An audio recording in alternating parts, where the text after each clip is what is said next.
In the modern NFL, do you believe that it's possible for running back to be worth a top 10 pick? That's a really good question. Yeah, I think it's worth it. Yeah. What's up, guys? Swift here, covering everything Chicago Bears, checking out recent rumors surrounding the Bears draft plans. Everyone seems focused on the offensive tackle position.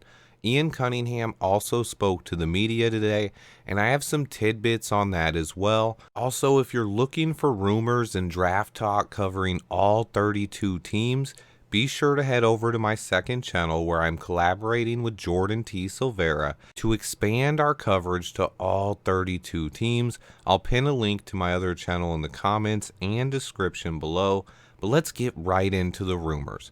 Everyone seems focused on offensive tackles right now, mostly surrounding 5 guys. Peter Skoronski, the popular mock draft guy by social media. Paris Johnson Jr., the rumors guy. Beat reporters are saying Poles is locked in on.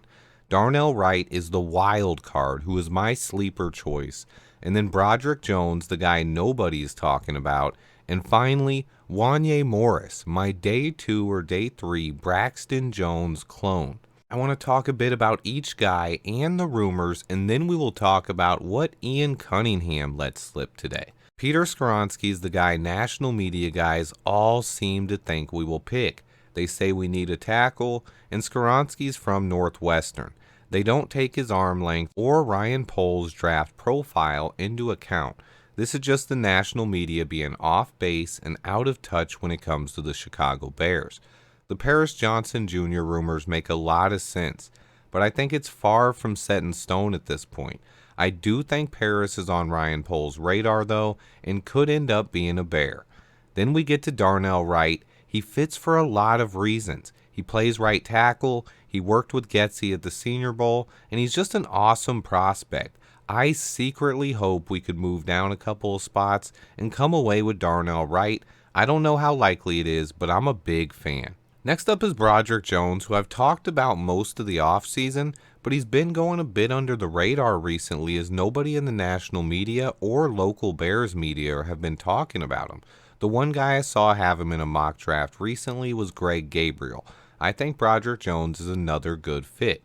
The last guy is Wanya Morris. If you missed it, I made a video on just how similar he is to Braxton Jones. Wanya is actually more technically sound than Braxton was at this time last year. He has a stronger anchor, more refined technique, and he plays right tackle. On top of that, he has nearly identical size, length, measurables, and athleticism as Braxton Jones. If Poles has a sleeper tackle in this class, my bet is that it's Wanya Morris.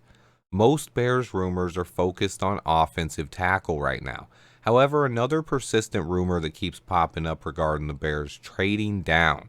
More reports are coming out of Pittsburgh today that they have contacted the Bears and Titans at picks 9 and 11, and they really want to move up in the draft. Other reports are saying they are willing to move the number 32 pick. Sign me up. I really hope this is true, but we won't know until the number 9 pick is turned in Thursday night. We're only 3 days away. Okay, now it's time to talk about Ian Cunningham.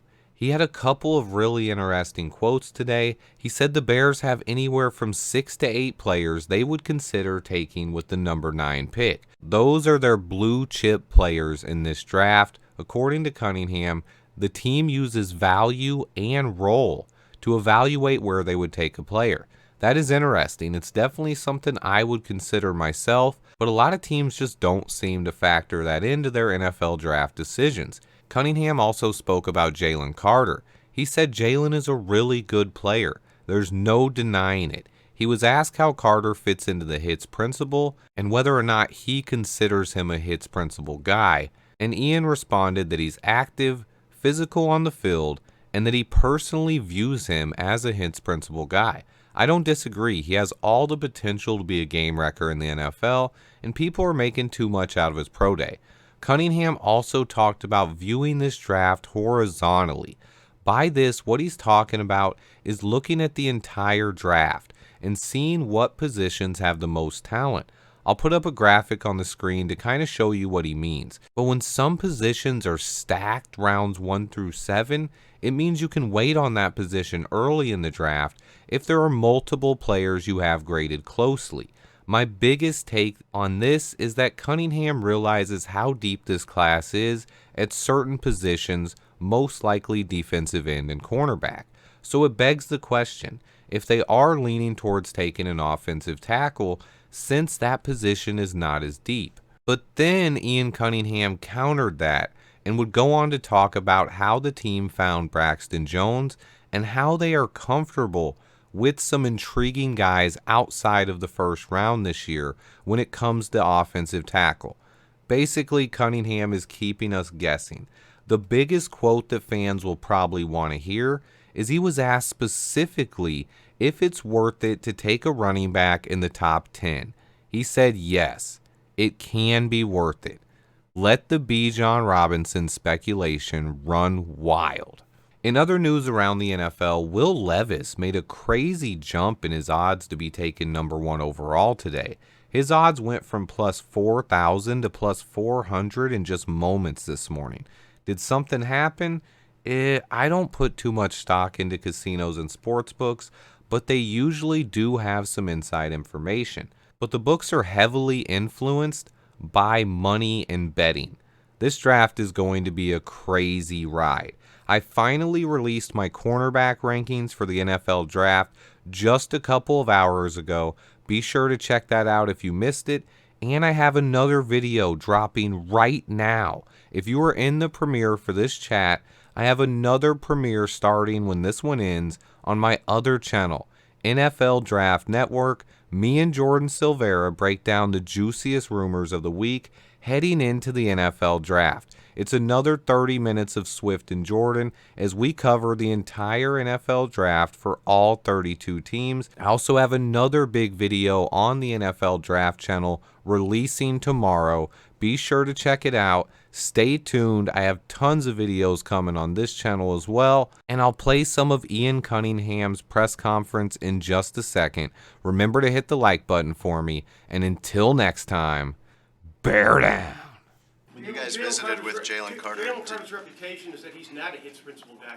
How does that affect your evaluation of him as a fit for this defense? Yeah, I think Jalen Carter, when you watch him on the field, like he's active, he plays hard, he's physical. I think you can turn on the tape and watch, a number of plays where he shows physicality and toughness and those sorts of things. So he is. You consider him a hits principal guy? I think that for me personally, I think he fits some of those. Yeah.